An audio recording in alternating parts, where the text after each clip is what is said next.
परभणी जिल्ह्यात सतत होत असलेल्या मुसळधार पावसामुळे शेती व्यवसाय उद्ध्वस्त होण्याच्या मार्गावर आहे। या पावसामुळे लाखो हेक्टरवरची पिकं सध्या वाया गेलीत। परभणी तालुक्यातल्या शिरशी बुद्रुक इथल्या शेतातून या सगळ्याचा आढावा घेतला आमचे प्रतिनिधी गजानन देशमुख यांनी। परभणी जिल्ह्यात मागच्या 10 दिवसापासून अति मुसळधार पाऊस होतोय। काही भागात तर ढगफुटी सदृश्य पाऊस झाला। 150-200 मिलीमीटर पर्यंत काही महसूल मंडळात पाऊस झालाय।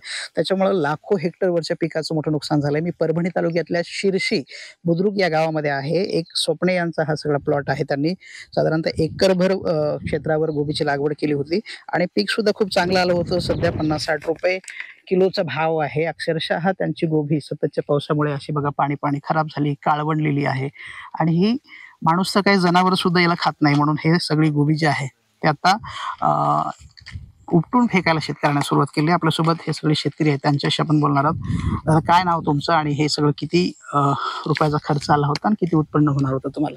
माझं नाव केदार कुंडलिक स्वप्ने। माझ्या शेतामध्ये खर्च आलता 50 ते 60 हजार रुपये। तर त्यानंतर सगळं प्लॉट विकत आमचा काढायला आलता।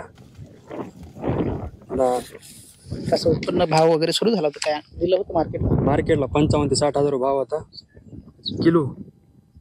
आता किती उत्पन्न होईल तुम्हाला वाटलं होतं, काय सांगाल?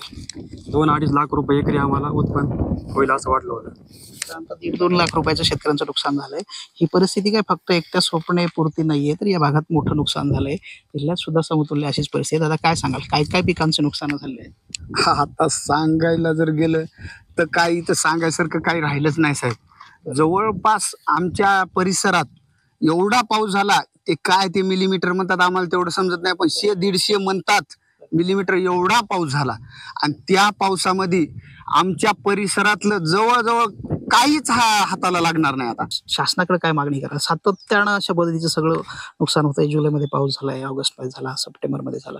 मागणी काय करायला आता? परभणी जिल्ह्यात गेले 3 महिन्यापासून एवढा अतिमुसळधार पाऊस चालू आहे, त्यामुळे प्रत्येक शेतकऱ्याचं नुकसान असं भयानक झालेलं आहे। त्यामुळं सरकारनं हेक्टरी 50,000 रुपये शेतकऱ्याला मदत दिली पाहिजे। अजून काय शासनाकडे मागणी आहे? सातत्यानं ओला दुष्काळ जाहीर करण्याची मागणी होऊ लागली। ओला दुष्काळ जाहीर झालाच पाहिजे। एकूणच सातत्यानं वेगवेगळे मोर्चे वगैरे काढले जातात। परभणी जिल्ह्यासारखीच समतुल्य हिंगोली जिल्ह्यात सुद्धा अशीच परिस्थिती आहे आणि यामुळे शेतकऱ्यांचं मोठं नुकसान झालंय। शेतकऱ्यांची कष्ट वाया गेलीत, आर्थिक त्यांची परिस्थिती जी आहे ती खराब झाली आहे।